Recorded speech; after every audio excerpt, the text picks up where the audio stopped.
people only care about winners. Yeah. What did you mean by that? Well, it's true in terms of like people who are getting pushed a lot, like in the media, and stuff like that. It's kind of like the ones that are doing well, that are doing what they say that they're gonna do.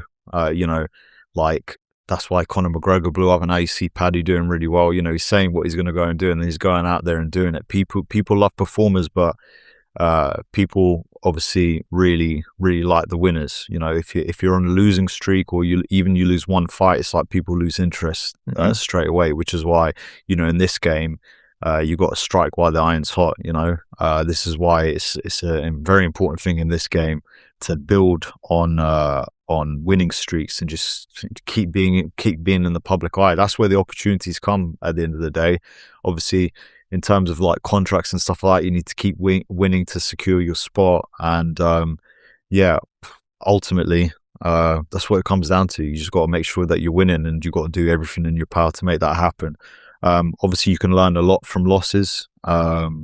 Losses can make you who you are, can make you a stronger person. And I truly believe there's always some sort of underlying reason for why you lost. And then once you figure out put the pieces together, you can come back from that and make a difference. But in this game, people are only following winners, so you just gotta put yourself in the best position to make that happen.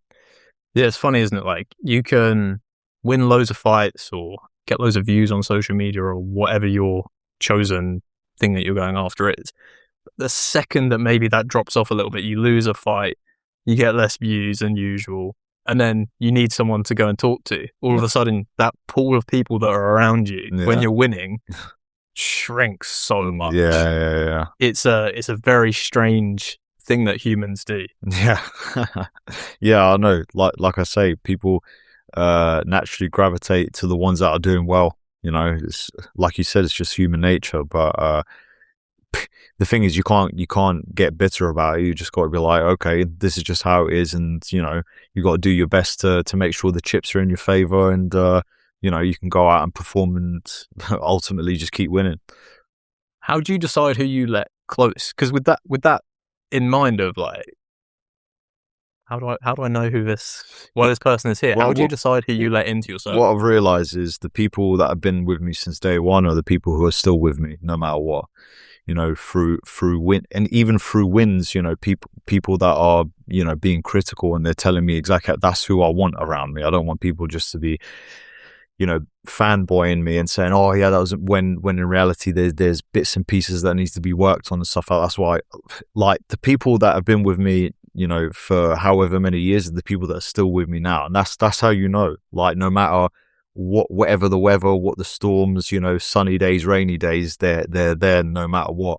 And yeah, you could say my circle's like very small. There's been a couple of additions that have happened over the years, but then some have like dropped off. But what was the outlier with those additions that you was then like, okay, this person is worth having around? Well, like for example, like guys like James Webb, messaged me on Instagram. We got training. We realized that our values were aligned. He's been an incredibly great training partner, a good friend as well. Guys like Simeon Powell and stuff like that. And like I say, they haven't been there all the time, but when they've like come into the camp and come into the fold, they've been great additions.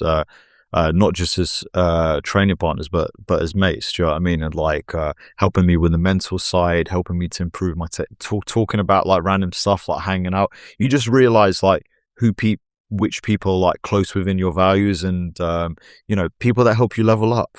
You don't want people to be dragging you down and bringing you down the wrong road. Like, you just notice people whose values are aligned. Those are the ones that just become a strong knit team. Ones that are loyal, honest with you, and essentially just improve your quality of life, and just they make you a better person as well. By having those people around, it just makes you like, for myself, not just a better athlete, but a better person in general. And people that you can lean on, that are there for you no matter what. And like I say, you can tell people's character very quickly, and people's character, I see that aligns very well with mine. They've stayed with me, and that's how that they're like your very close people. But people who haven't are kind of here 1 minute and gone the next, or they drift into your life for a little bit and then they're gone. So yeah, I think you can tell very quickly if someone's going to be aligned with you or not. Did you experience much of that around the time when the whole knee injury thing happened? Yeah, 100%. Like I say, even on Instagram, like losing, like I think it was like 2,000 or 3,000 followers. It Really? just shows you like this game is such a fickle. Going back to what you're saying about winning and losing, like they don't care about what injury or what happened. They're like, okay, he's a loser. We're just not going to follow him. Do you know what I mean? It's kind of like it's a bit weird how that is, and yeah, and that's where I truly found and highlighted who those close people were, because they were like trying to get me back, trying to help me with my injury, and like I say, we're just being there for me. I've got like a couple of close friends that were with me. It's even one of my very close friends. He was actually my basketball coach in high school in America, and we're still friends to this day. But I remember like conversations I'll be having with him after the injury and stuff like that. Like he really helped me get through some dark times, and now he's watching me fight in all over the world in the UFC, in big arenas. So yeah, it's been absolutely, like I say, incredible journey. The people that I met along the way, but the core group has stayed the same no matter what. And like I say, maybe a couple additions here or there, but then as the time goes on, there's still like very like strong, solid foundation of my team and essentially like my family, I guess you could say. What was the biggest lesson that you learned from that whole period of time when you get your knee blown out on a huge stage? Yeah. What did you learn from that? I think it made me a little bit darker, I guess you could say, in my way of thinking. Still over the years, I've learned even more lessons after that. But you just realize that the way one of my friends described it is having blue and red lightsaber, where I was only being the blue lightsaber. You want to be empathetic, nice, kind, sweet, and stuff like that, because that's just how I am at least I try to be as much. That's just who I am as a person. I can't change that. But red lightsaber, when things get tough, you need to have that bit of aggression. Not necessarily like spite or being bad to people, but you need to have that bit of a go-getter, like kind of aggressive mentality. And I think that's what makes like even the best people in the world in like business and stuff like that ruthless.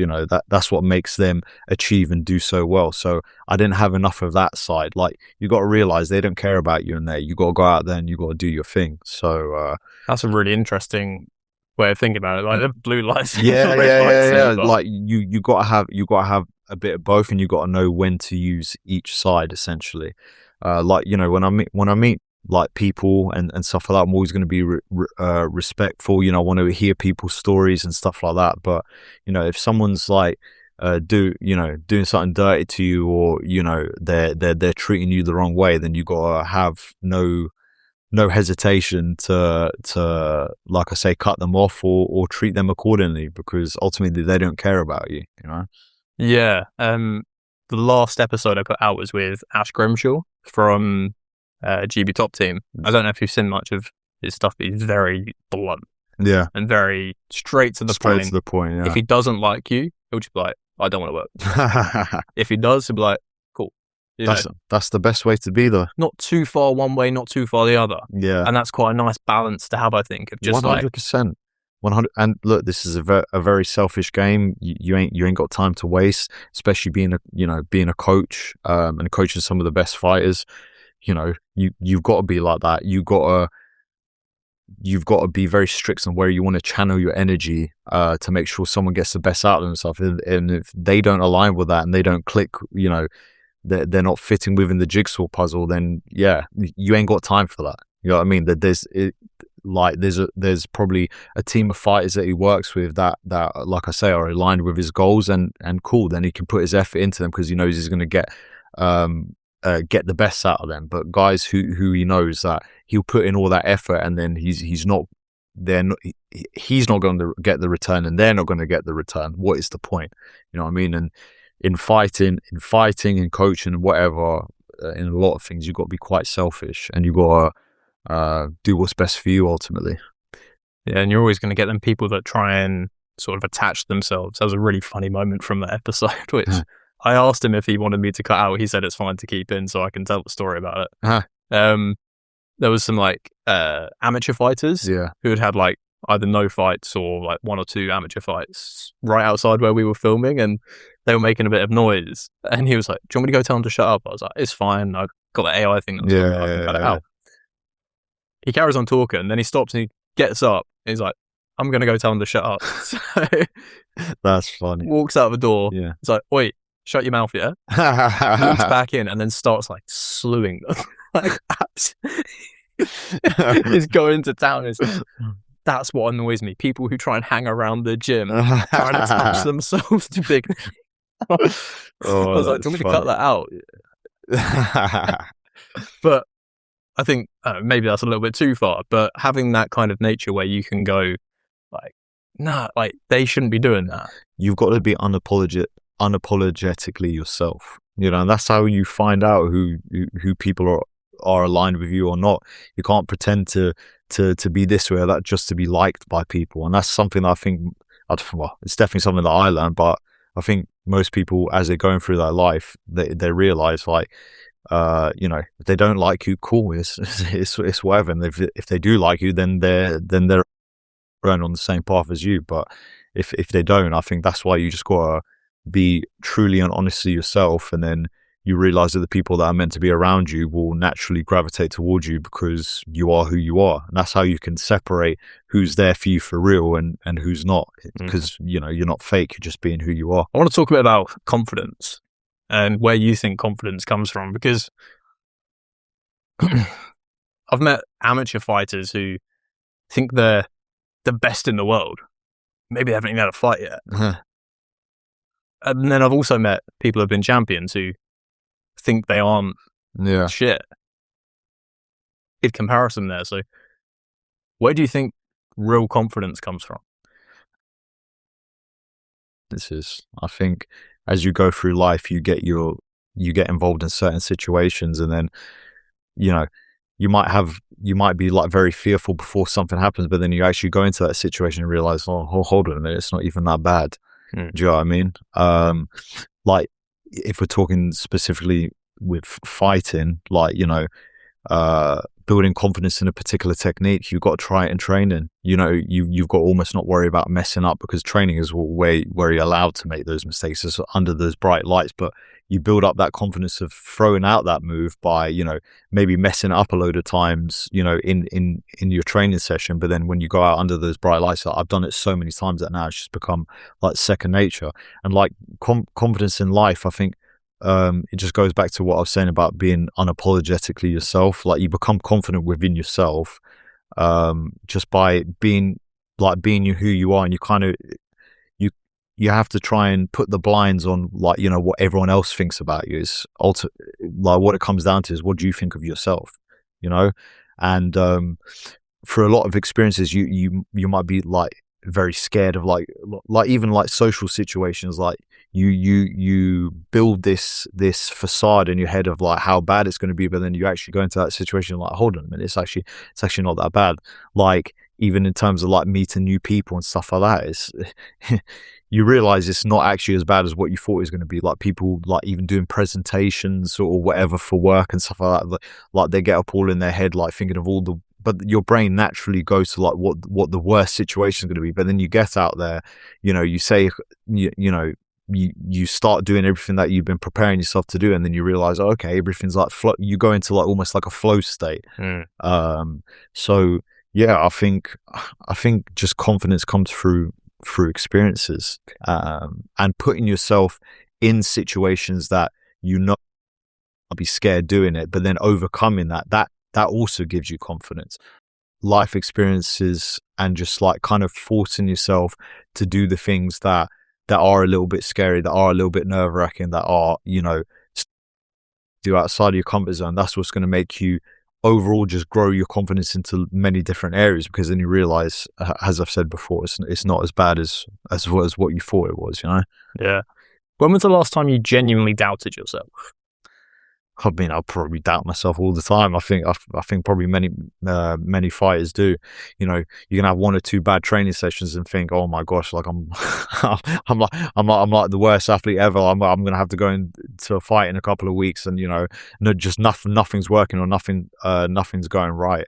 But I just think it's more about how quickly can you rebound from that. How can you again, just, you got to see the positives in everything. And I think it's something that needs to be worked on. It's not something that you can just, like, you know, flip a switch and you like, obviously no one likes, you know, either getting submitted or, you know, messing up a takedown or not having a good sparring session. But it's like, okay, how quickly can I rebound from this, figure out what's wrong, and come back? And like I say, the good thing is you've got many training sessions to correct those flaws. So it's not like that day is like the be all and end all. It's like you can just continue to work on it every single day, and then slowly but surely you're going to realize you're going to get better at it. It's like when I first shot for a double leg takedown, I literally got my face stuffed into the mat, and I'm thinking, oh my god. But then you keep doing it over and over and over and over again, and slowly but surely, hold on a minute, I'm starting to take people down, you know. So it's repetition. You know, it's just like, how many times can you do it and not let the failure or the setback bring you down? How quickly can you just reset and be like, it was, even I saw this this speech that Roger Federer gave about, you know, the percentage of points that he's won and stuff like that, and he talks about it's only a point. You know what I mean? Yeah. So how quickly can you get back to being present, being in the moment, focusing on what it is that you're doing, and you know, not let the outside noise or even just the thought of what just happened like cling onto your mind. Like, it's like a dark cloud. Like, how quickly can it become a sunny day again instead of just this dark cloud, just like, you know, kind of holding itself over you. So yeah, mate. I mean, life is a crazy thing. You know what I mean? We often get scared by things, or you know, you have one failure and you kind of shy, but the point is about not shying away from it. It's okay, you had one failure, but then how can you it's all about how can you rebound, how can you reset, and the quicker you're able to do it, it makes you a better athlete. And I think the ones that are the greatest are the ones that are able to reset the quickest and not dwell on, like, you know, past performances or past situations in a game or in a fight or whatever, and they can just like think, okay, like, how are we moving forward from that? It's all about being present, you know, not thinking too much about the past or the future, and just being here in the now. And you also can't skip those failures. You can't skip them steps. Anyone who's ever had any form of success has had to go through them. So something that I see a lot of people do, and I've caught myself doing a lot, is as soon as you hit a roadblock, you go, oh, how can I just work my way around that roadblock? No, you have to go through that roadblock. Like, you have to fail and fail and fail and fail and learn how to not fail. You can't skip that step. So many people, including myself, who have in the past or still presently sometimes try and go, oh, okay, well, let's just work our way around that. No, you have to go through it. No, 100%. And it's about like picking the certain aspects as to why it didn't work that time. It's like, okay, what skills do I need to develop to make sure that that doesn't happen, and how can we move forward from that? I think if you're sat there, you know, it'll be insane to think that you mess up in something, you keep doing the same thing, it's just eventually gonna work, because it's not. You know, you got to figure out, okay, what kind of small, like, little minor adjustments can I make in order to make this work eventually? And then it's just figuring out those little things. I think even in my career, it's like, you know, where I've had losses, it's like, okay, hold on a minute, but what do I need to do? Instead of like dwelling, oh my gosh, I just lost, and then, you know, just carrying on doing the same thing and expecting things to change. It's like, okay, well, hold on a minute. Let's look at this critically. Like, where did I go wrong? Where could I have done a little bit better? What can I add to my game? What can I take away? You know, and essentially that's what makes you grow, and that's what makes the greatest athletes and the greatest people in the world become who they are, because they're making these small adjustments every single time they kind of, like you say, face these roadblocks. It's like, okay, well, how can we go through this, and then the next time round do it a lot better until we finally make it, no one's ever perfect, but make it, close to that finished product. I'm always striving for perfection, and like doing things the right way and having a bit of that flow is ultimately what's gonna make you do well in life. I've got something which I wanted to bring with me. Yeah. I wanted to know what memories this brings back for you. Oh gosh, here we go. The Cage Warriors Can you gloves. show it up to the camera? Good times in the old Cage Warriors gloves. What's the first thing that comes to mind? Probably just the belt, to be honest with you. A lot of great experiences in Cage Warriors.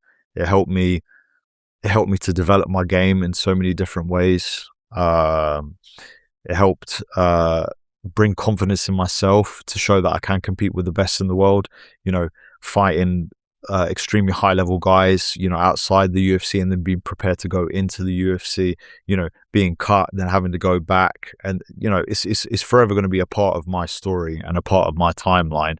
And they did an amazing job promoting me and getting me to ultimately where I wanted to go, which was to the UFC, and not only once, but twice. It's done a lot for me, Cage Warriors. And, being their champion, 2-time champion, and then going on to the UFC, it was an amazing journey. And like I said, I had a lot of people doubting me, thinking that I'll never win the belt. And then, next thing you know, I had a really definitely one moment that sticks out is when I won the belt the first time against Marvin Hamlet. Being pretty much like a 4-1 underdog. No one thought I was going to win, and then all of a sudden, kind of proving the doubters wrong, and silencing the critics that thought that I was going to be the stepping stone, and then next thing you know, I'm the one that's going to the UFC, and that is kind of what's helped build that story for me. So Cage Warriors will forever be close to my heart, that's for sure. Everyone thinks about the path of their MMA career as start amateur, have a few pro fights. If you're from the UK, probably fight on Cage Warriors, make it to the UFC. But then no one really thinks about that thing of when you get cut and then all of a sudden you're back in Cage Warriors. Yeah. Can you talk about that mental journey? Well, I always had the belief that I'm meant to be fighting and not just fighting in the UFC, but being the best in the world. Going to fight for the belt in the UFC. So even when I had that serious injury and I got cut, and thinking what promotion am I going to go to, and then ultimately it led down to the road of going back to Cage Warriors. And at the time, I was thinking, you want you want some fresh surroundings. All right, I've already been there. I don't really want to go back there again. Kind of imagine going from the UFC and then coming back down to Cage Warriors. You're thinking to yourself, like, I didn't think that I'll be back here. Do you know what I mean? Like, when you've already conquered something, you don't think you'd want to go back. But it was kind of like the best thing for me. And then the whole time that I was recovering, as soon as I got signed with Cage Warriors, I'm like, okay, I'm gonna go and win some fights here. I'm gonna be back in the whole thought process. For a lot of people, it looked delusional. I'll come back from this really serious knee injury. He's never gonna fight again. And then when I stepped back into the cage, even that was very surprising for people. They thought, I thought his career was done. Even to this day, people are only starting to realize, wait, hold on, that's the guy that got injured by Khalil, and then wait, hold on a minute, he's in the UFC. Oh, I didn't know that. I thought he was done. Do you know what I mean? It's funny how people can quickly forget about you in this game. A lot of people don't. So when I've mentioned about I'm doing a podcast with yourself, a lot of people don't even realize that you're the person who Khalil blew the knee out of. Everyone's seen the clip, but a lot of people are like, oh, is that the guy? Yeah. And I'm like, yeah, that's it's funny. It's mad. It's mad. It's Like I say, going when I went back to Cage Warriors, it was like, the thing is, even when I got to the UFC, and then when I still had all this confidence in myself, I'm like, do you know what? I'm gonna prove all these haters wrong. Everyone who said that my career, like, I kind of just use it as fuel. It's like adding logs to the fire. That was a real determining factor to me wanting to come back, just from, I think a bit of hate is almost good for you to help you achieve the highest heights. Like you need a little bit of that energy, you know. Like everyone just think, oh, you just need to be positive and so, like, yeah, of course you got to be positive, but that little bit of hate, and like I say, red lightsaber is a very useful tool to helping you, you know, I guess you could say train even harder, to be even more focused, to be like, do you know what, I'm going to show you guys that I'm meant for a lot more than what you saw, you know. It's a very fine line, because whenever I'm going to go and do something, I sort of briefly think about either people that have done me wrong or have been like, oh, you're never going to achieve anything. But you can live in that energy too much as well. 100%.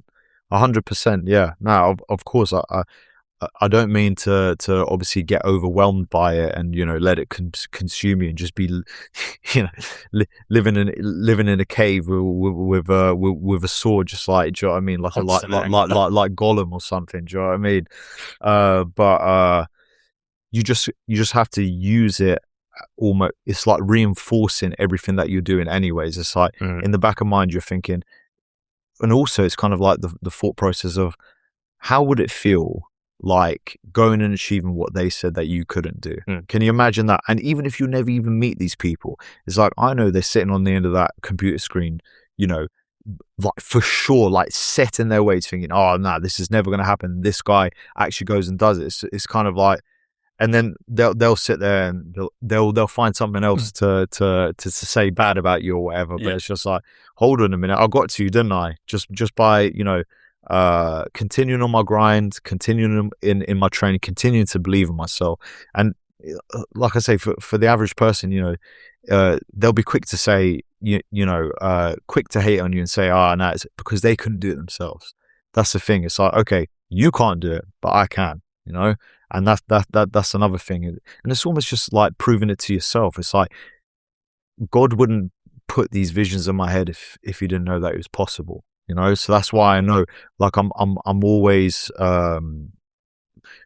confident in that end goal happening, because I know these visions weren't put into my head for no reason. It's like, you know, I expect great things of myself, so I'm going to go out and do those things, because I know it's within reach. I've got the skills and I've got the talent, and it's just about just performing, you know what I mean? It's just about just getting out there and doing what I know that I can. So then, you know, going back to Cage Warriors and winning the belt for the second time, it was almost like divine intervention, I guess you could say. Like I could see those visions of, that's why I say law of attraction is also very important. Like I could see that happening.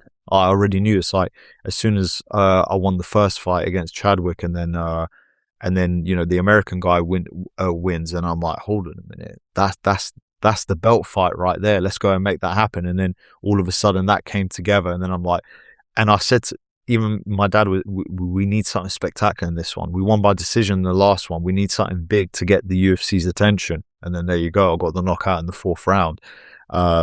So, you know, I think that's where the law of attraction like works for you. It's like you have that vision in your head, you put all your soul effort, your focus, your intensity into making that happen, and eventually it will just unfold the way that you envision it.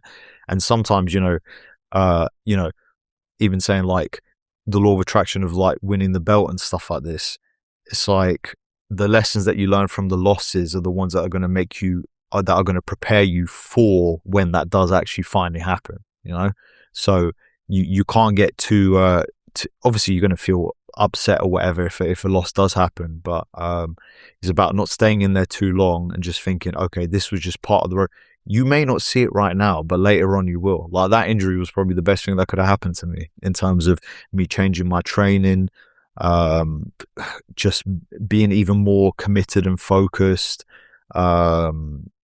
changing aspects of my game in terms of style. And, you know, I was very boxing heavy, and then I started like in terms of just my stance and stuff like this, like changing those things. So, you know, that looking back now, I'm like, that was the best thing. At the time you think, oh my gosh, this is, you know, why am I here? Like, you know, why am I being, you know, you almost like get to this point where you feel like, why am I being punished? Like, what have I done? I'm trying to be a good person. I'm trying to make things happen, and then it's just not working for me. But then you realize that's actually you're just setting me up for what's happening right now. Having to go through the journey, having to go through those processes, it would just make you a stronger person, athlete, martial artist, and it's just setting you up. It's just literally just like putting the alley oop, or setting up that pass to get you ready for the goal. And you just got to trust the process. You really got to trust the process. It'll be easy to like you say in those situations lose your confidence, but it's just perspective, isn't it? Like, it's perspective of how you look at that situation. It's like, hold on a minute, that had to happen because it's just showing me what I shouldn't do and what I should do and how I can get better.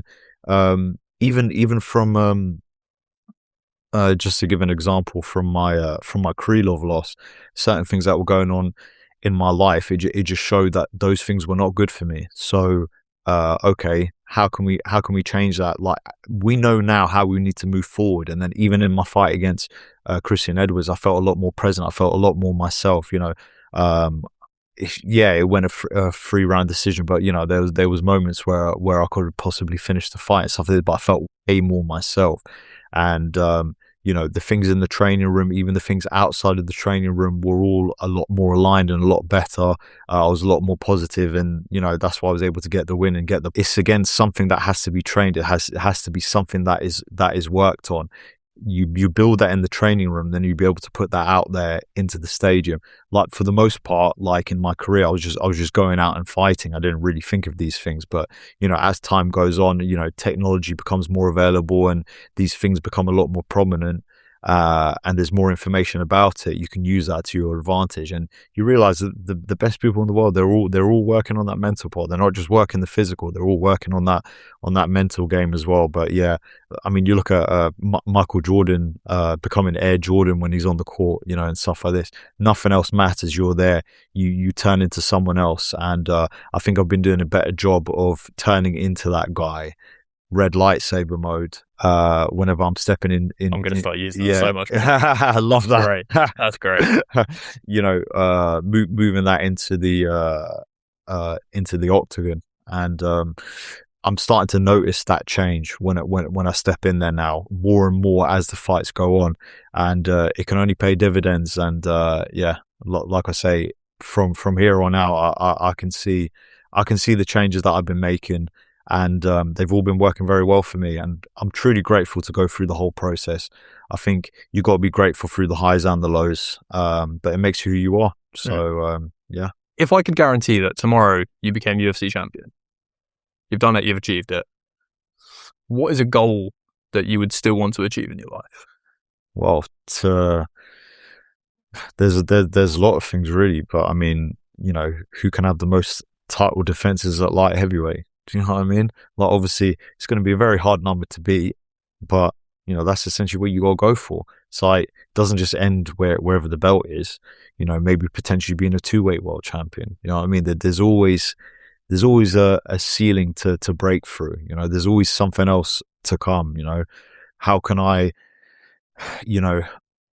work like maybe some business endeavors outside of the cage? How can I increase my promotion? How can I better help my family and support them and stuff like this? So that there's actually quite a lot of things. If you're talking specifically athletically, it's like, okay, you won the belt, but hold on a minute, you're not really truly solidified as a champion until you defend it, and many times. Some maybe more meaning less professionally and more just in your actual life. Yeah. What's something that you want to achieve outside of fighting? Well, to be honest, I really just want to take care of my family. I want to make sure they don't have to lift a finger. They ain't got to worry about nothing. Like, everything's taken care of. Just for me to be comfortable for the rest of my life. And the thing is, it's like, as soon as fighting's over, you need to set yourself up accordingly in order to make that happen. I'll probably end up going into some sort of business, or like selling my own brand or something like this. There's a lot of things that right now I've got to put my full focus into fighting, but that is going to set me up for what's going to happen later. But you never know what doors start opening to you. It might be a point where there might be films or this or that. Do you know what I mean? Like, you don't know what could come about. This career opens up a lot of doors, but ultimately what it comes down to is you winning inside that octagon. Like, that's what's going to get you the exposure and, get the people behind you and get your name out there so that these opportunities can open for you. So right now, my sole focus has got to be on becoming the best martial artist I can possibly be. And then slowly but surely, I'll be like, okay, now there's an avenue here, there's an avenue there. But realistically, what it all comes down to is taking care of my family.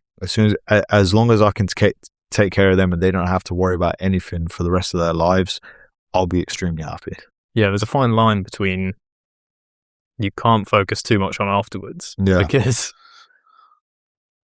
it could go wrong in the cage for you if you do that, if you start thinking too much about life after fighting. But at the same time, it is something that is going to happen, so you kind of have to be aware of it, right? Yeah, well, look, where am I going to make the most money right now is in the cage. So I've got to go all in. I've got to go all in. I understand it's about, maybe setting yourself up and doing this and that.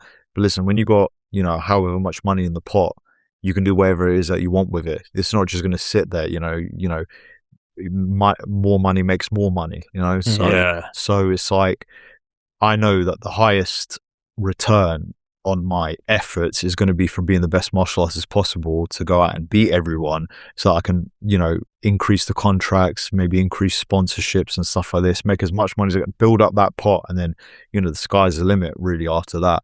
And the thing is, there's so much information out there. You can quickly learn about new things or whatever business that you want to go into. So, and obviously, you don't want to just be sitting there bored, like thinking, well, what am I doing with myself right now?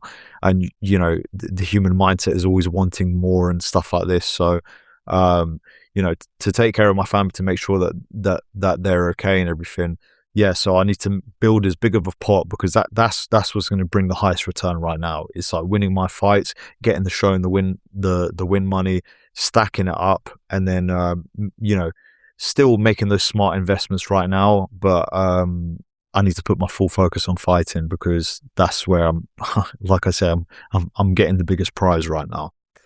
Yeah, I was listening to a podcast yesterday actually about, I don't know who the guy was, but he's like mega rich. Yeah. And he was saying that once you've already got money, it's actually really easy to make more money. Yeah. But it's getting that initial like foot up. And it's the same in anything. Once you've got from like 0 to 1, it's then easier to get from 1 to 100. Yeah.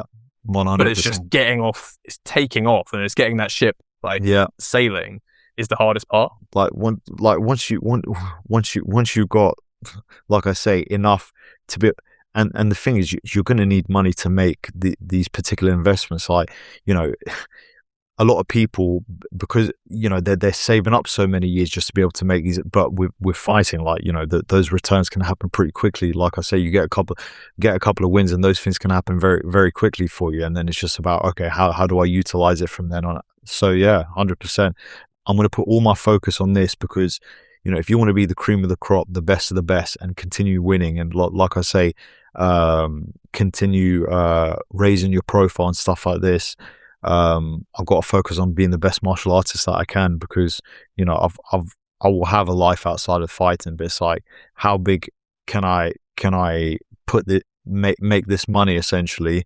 so that I'll have something to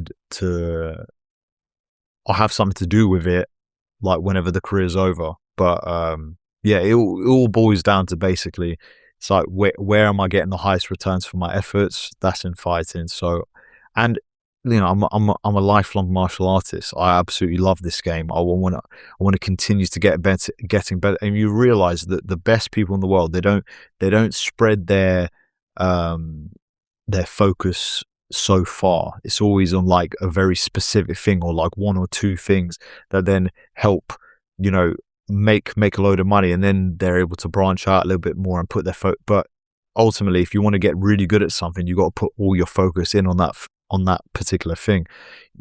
It's even the difference between high level jiu-jitsu players and MMA fighters. An MMA fighter is never going to be as good as a pro jiu-jitsu player, because that jiu-jitsu guy is spending day in, day out working on jiu-jitsu, whereas an MMA fighter has to spread their focus, so it becomes a lot harder to compete against those.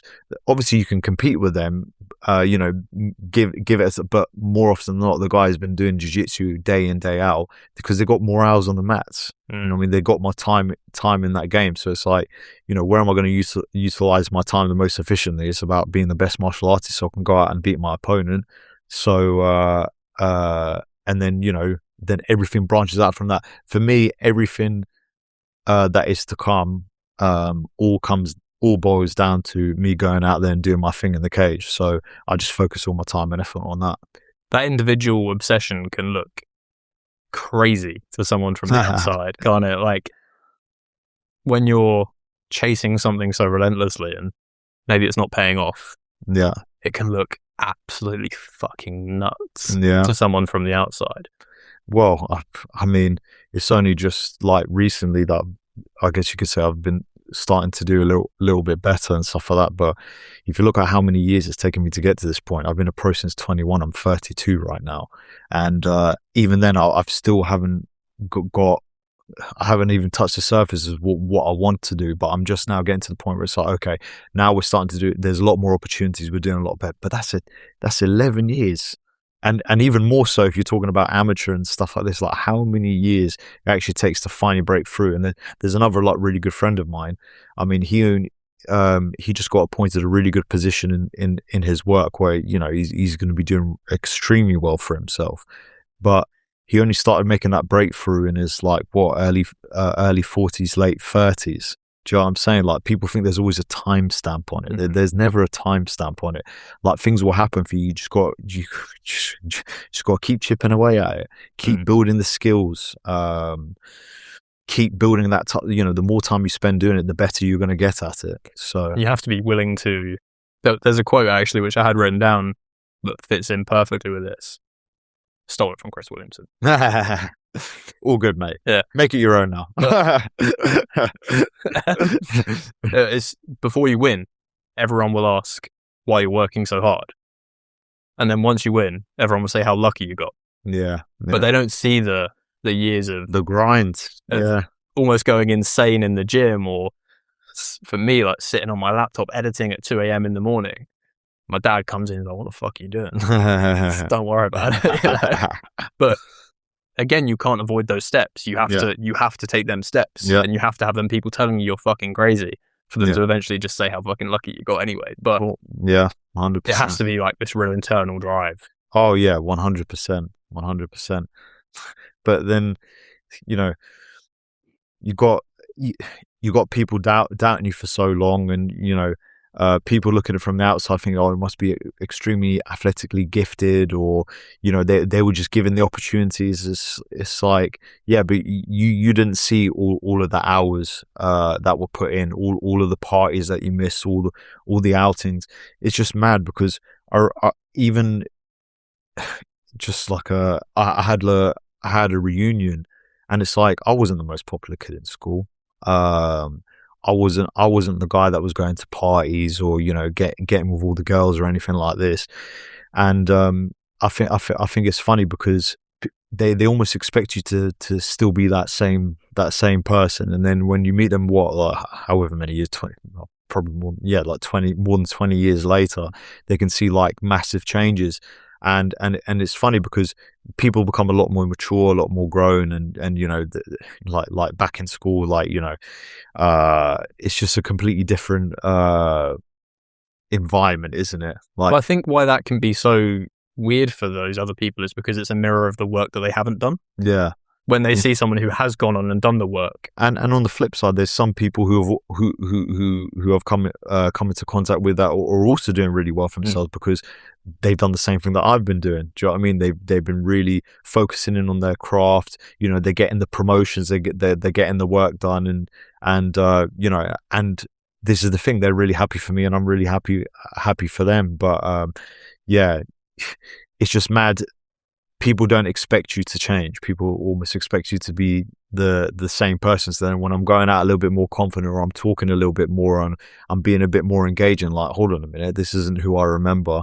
You know what I mean? But this is all like built in the background. You know, this is all like built in the silence. And the thing is, everyone always strives to be like, you know, kind of like popular and liked by people and stuff like this. And you got to realize that maybe that isn't your time. Maybe the time where you're putting in the work is actually putting you ahead of the competition, like later on down the line. This is why, like, life is just like a crazy roller coaster. Like like I say, it until the very end, it just keeps on rolling. So it's like, what do you do with that time? That this precious time that you have on this earth, like, what are you doing to? And you don't realize, like, it's a compounding effect. It's like what you're focusing in on early is gonna better you in the future. So it's like, what are you doing now to help you for what's coming? You know, I almost don't think there's anything that you can do that feels good in the moment that will benefit you long term. Yeah, pretty much. Yeah, unless it's like stretching. Yeah, you know. Yeah. Even then, that can, if you're really stretching properly, that can be a bit painful in the moment sometimes as well. Yeah, but I don't think there is anything that you can do that feels amazing in the moment that long term has benefits for you. Yeah, no, I guess you could say that. I mean, yeah, since when is going out and partying going to be going to be anything that's going to be, if anything, is just going to be a detriment to what's going on in the future? I mean, I guess with life, you've got to have experiences. Sometimes you've got to celebrate your wins as well. You've got to relish in the moment as well, but just don't stay there for too long. You know what I mean? Like, if you've had a big win, it's like, okay, cool, but now I'm gonna have like whatever week off, but I need to get back to work now. Like, so sometimes you have to go, because you don't want to develop imposter syndrome either. You want to actually sit back and take it all in and think, like, hold on a minute, I have actually achieved this. I'm going to enjoy this for this short time period, but then I'm going to get straight back to work and straight back to improving myself. Sometimes you do have to look, like, even for me, like, I think I haven't done. I've always got the mindset, and I think for every top athlete or top performer, that they haven't done enough. But then you actually look back on their career and you think, oh, hold on a minute, like, getting up to this point right now, I have done it. And even when people tell you, you don't really take it in. You think, nah, because I'm not where I want to be yet. You know what I mean? So it's a bit of a weird dynamic, but sometimes it's good as well just to celebrate those wins, as long as it doesn't consume you, as long as you're not taking in everything that everyone's saying. You know, like, you win a fight and everyone tells you you're the greatest. So I was like, yeah, but hold on a minute, I've still got a lot to improve on. That's why I always reset back. It's like, okay, I'm very happy that I won. I've done good. I'm happy with myself. But hold on, I'm very critical of myself as well. Like, I need to get better. So it's like, okay, cool. I'm going to enjoy this for right now, whatever, couple of days, but then I need to get straight back to it, because I need to keep working on things, because I need to set myself up for what is to come for my future. So I think my life in general has helped shape me to be this way, but I think that's how all the top performers are, to be honest with you. Yeah, it's weird. Life always just seems like this one big balance of not trying to go too far off one end or the other. You know, it's so fucking strange. Yeah, I know, it's crazy, isn't it? It's just like a continual battle of, I don't want to get too down on myself, but I don't want to get too up on myself either. Yeah. It's weird. Who is the one person that you go to when you need to hear some hard truths? Probably my dad. My dad's always going to be honest with me.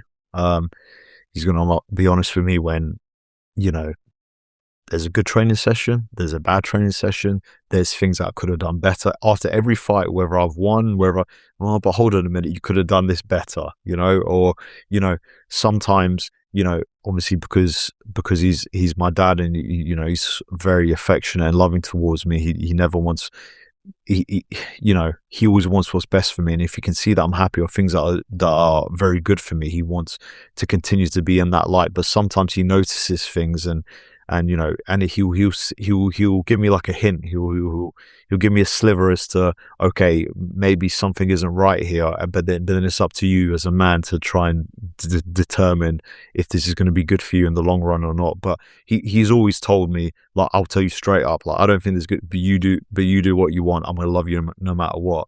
But he always tries to lead me in the right direction, and for the most part, I realize he's always right. if it's definitely 100% of the time. Every time he's told me something, he's always been right about it. But also, if you're talking about harsh truths, I mean, after I got cut from the UFC, and you know, my legs in this he couldn't stand to see the pain of his son. But at the same time, the first thing he said to me was, "Well, we just got to train. You just got to train harder." Do you know what I mean? We just got to get better, and we're gonna get back. That's it. Like, no point sitting here feeling dumps and being upset about it. We need to just get better. Clearly, we're just not good enough. And you know, uh, obviously, he does look at it still from the empathetic side, because but he just wants me to just be strong in those, like, you still got to feel the upsetting emotions, but you've got to be strong in that emotions and not let that consume you, and just be like, listen, I need to go forward now. I need to think, okay, how come, and what is there to do when your legs in a massive cast and you're on crutches and stuff like this. But yeah, he's always the person. He's like the angel on my shoulder, always leading me in the right direction, always trying to tell me the things that are going to make my life better, and for me to make the right decisions, or to make decisions better than what he did previously. He just doesn't want me to make similar mistakes. He wants me to be an evolved version of himself, almost like a Pokemon, from a Charmander to a Charizard or something like that. He wants me to be the evolved version, and he always wants the best for me. So a person who wants the best for you is always going to be very critical, and he's always going to say things exactly like you said, just being blunt, say it exactly how it is. But that's why I've gotten to where I am. If it wasn't for him, I wouldn't be where I am. So I'm very lucky that I've had him to overlook everything in my life, not just inside the cage, but outside of the cage, making sure I make the right decisions. And being a young boy, being a young man, you're always, sometimes you have to learn these mistakes for yourself, but then afterwards you come back and you realize, well, he was right. Sometimes the best lessons are learned through personal experience, but at the same time, I'm just like, damn, maybe if I would have just listened, like I could have avoided this. But I'm very thankful to have a role model essentially with me in my house all the time, telling me the right direction to go down, and just know that's coming from proper care and like from the heart. Because not many people can give you that sort of advice. They can give you like good advice, but there's obviously their own personal agendas and intentions, and and people could still love you and stuff like that, but they have their own opinion. Whereas your dad's like, he's literally telling you exactly what's going to be best for you. And as I've mentioned before, more often than not, he's right, and I love having that person with me. It's like my guardian angel almost. So yeah, I'm very thankful for that. Yes, those people who do just give it to you how you need to be told, weirdly are, in the moment you might, shut the fuck up. But weirdly, those people are always the people who have the most respect from everyone around you. Yeah, 100%. And it makes you, I mean, in terms of like my personality and like being who I am as a fighter and outside, I've like learned certain things through situation myself. But even just like speaking to my dad, he helps me to become more of myself. He helps me to get the most out of myself. He's always thinking of different ways, even in training, to like help to level up. And sometimes I'm doing it, I'm thinking, oh my god, why the hell are we doing this? Like, and he comes up with an idea that you think like, I found it difficult enough doing that. Like, why are we doing this now? That makes it even more. But he's just trying to help me to level up, because he sees something that I can't see. So, like I say, I just put my full trust in that, and it's helped me to get to where I am, and it's only going to make me even better as the years go on. And we share a very, very strong connection, a very strong relationship, which has only got better over time. I mean, how mad is it that I'm traveling all around the world getting into fist fights with my dad? So and that's my job. Yeah, exactly. And we're just like a great team, and like we're like best mates. Do you know what I mean? Like, always like cracking jokes around the house, even as silly and as stupid as we are, and people looking from the side thinking, what is wrong with these two? Thinking that bunch of nutcases. But like I said, we kind of just like, we thrive off of it. We yeah, we kind of bounce off of each other. So yeah, no, and it's great to have that. But the good thing is, it's the same like having an alter ego. As soon as it gets into the training room, it's training mode now. Now we're thinking about how we're going to go and beat these people, as opposed to I'm your dad. You know what I mean? And it's the same within the cage.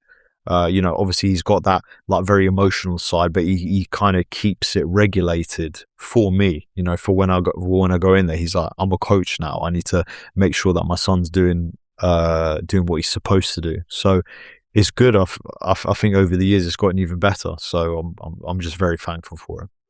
What's the biggest lesson you've learned from training with Tom Asper? I think it is probably about using your strengths to your advantage. There's actually quite a lot of things that I've learned from him. Even just from the side of professionalism, like making sure you're squeezing everything out this orange as you can, like squeezing all the juice out of what you can do to help make yourself the best athlete. Like the way that he looks at his diet, the way that he does his training schedule, the way he makes sure he gets adequate rest, he doesn't drink. His life is like very, very specific on one goal. Having really good people around him and stuff like this, but also using your better attributes to your advantage, like making sure you're sharpening that blade. What's that saying where a master of jack of all trades, master of none. Jack of all trades, master of none. Exactly, that's the one. So it's like I can try and be good at all these different aspects of fighting, but it's never going to make me like an expert at any one of them. So it's almost like he uses his athletic abilities and stuff like that, and kind of gears him towards getting the most out of himself in particular areas of his fight game. So obviously his striking is really good, in his movement and his timing. And the thing is, he's got good wrestling, he's got good jiu-jitsu, but he doesn't really need to throw those things out there unless they present themselves to him. He's basically always increasing those attributes to make them even sharper, more refined, a little bit better. He's working on the things that he knows works and just making them even better. And then when you become an expert at one of these things, then no one's going to be able to stop you when you do those things. So I've just noticed that in the way that he trains, and that's why he is so good, like as an overall MMA athlete, is because he's made those couple of things really, really. It's the same like Roger Gracie. You know what I mean?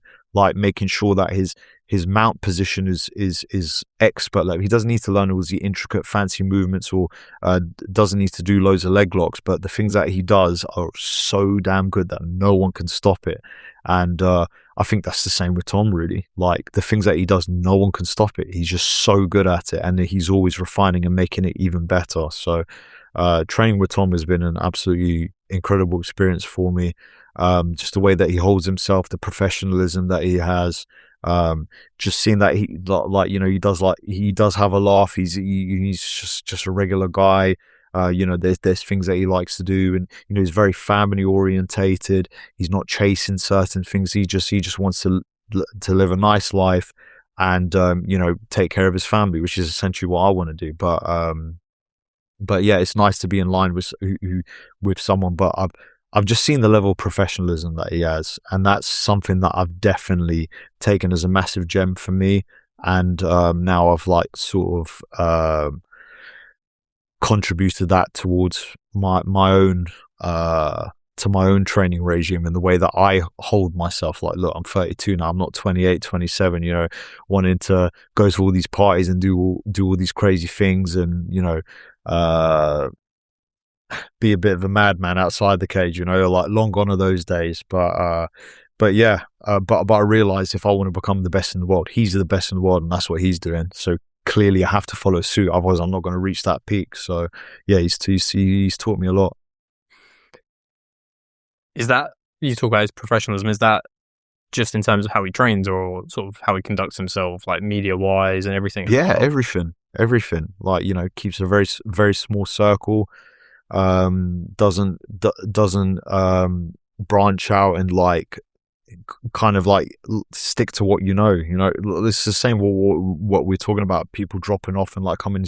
So he knows the people that are good for him, so he just keeps that same circle, and that's exactly how it has to be. Is even like Conor McGregor having the same circle pretty much for the majority of his career when he was doing really well, and it was the same tight knit group that was helping him to achieve what he wanted to achieve, and that's the same with him. And yeah, professionalism, like eating the right things, taking adequate rest. Obviously he's got to take care of his kids, take care of his family and stuff like this, but he manages his time really well, making sure around fights that he's able to stay focused and stuff. Like, he takes it very, very seriously. And I'm like, even before I met him, I was thinking to myself when I first saw him, I'm like, I could be taking my game even more seriously, because that's the level that I want to get to, So just seeing, and you notice that all the top athletes are the ones that are doing this, like looking at their recovery, their sleep, their food, all these different factors, they play a massive part. Even the mental game, Tom introducing me to Chris doing the hypnotherapy and stuff like this. Like, these are all aspects of the game that he's trying to literally squeeze as much as he can out of it to get the most out of himself, because it's a very short time in this career. The thing that I've noticed with people who do get to that very, very top level is it's all the things that have got them to that top level are always the things that you think, I don't need to worry about doing that. But they're going and doing it, and that's why they get to that top level. It's those very small little gains which maybe you can't be fucked to do. That's why they're at the top level, because of all those little stacks of little wins that they're stacking up that you're not bothered to do. You've got to have a level of obsession that the average person does not have. You see it with all the highest performers. I mean, you even talk about Tim Grover and Michael Jordan, the way that he trained him and his mentality and stuff like this. And this is, again, the alter ego having an effect. Like, when he's on the court, he turns into Air Jordan and stuff like that. But when he's training, he's trying to do everything the right. He's seeing his teammates partying and drinking. He's not doing that. He's making sure he's getting his rest so he can go out there on the court and do the best that he can do. So it's the same here. Like, everyone's an individual, everyone's different, but everyone looks at, like, videos of Carlos Prates, like, drinking and smoking, stuff like this, but you best believe when it's time to get to work, he gets to work, and he makes sure that he stays away from all that, and he, as he mentioned before, he's on his own, like, most of the time. And that's what I've realized this is a lonely path. You're going to be here on your own, and you got to be able to sit with it and enjoy it, and really just like sort of make the most out of it. You've got to have a satisfaction with just being on your own, because it's a very lonely place at the top, and that's why there's very few. So getting the most out of every single aspect of the game is only going to make you better, and the ones who aren't paying attention to it are usually the ones that don't do so well. Got one more question for you. Yeah. Out of all the fights you've ever had, out of all the coaches you've ever trained with, all of the training sessions, all of the injuries that you've had, if you had 60 seconds to give some advice based upon that, what would you say? Oh, that's a tough one. In terms of my career, and life in general, I guess you could say. I mean, there's so many different gems, but I would just say, always have the want and the willingness to continue to get better. Realize the things that are not good for you, and cut that out as soon as possible. You need to be on the ball pretty much as more often than not. Like, even 90% of the time, a 10% is better than not have, like, 50% of the time. Do you know what I mean? Like, you've got to really try and focus and hone in on the skills that are going to make you better, essentially, and really just dial in on that. And the sooner you can do that, the better it is going to be for you in the long run. You've got to enjoy the process, almost like Marvin Hagler, feed the faith and starve the doubt. You've got to almost like in a bit of a sadistic, weird way. Like, you got to enjoy the suffering a little bit. The suffering then doesn't become suffering; it becomes enjoyment. Like, do you know what? I'm going through this pain and all this training, like feeling sore, and like having to go through training session where they go good and bad. But this is all part of the journey. You've got to really like love it and thrive in it. And whatever it is in your life, and you just got to keep going.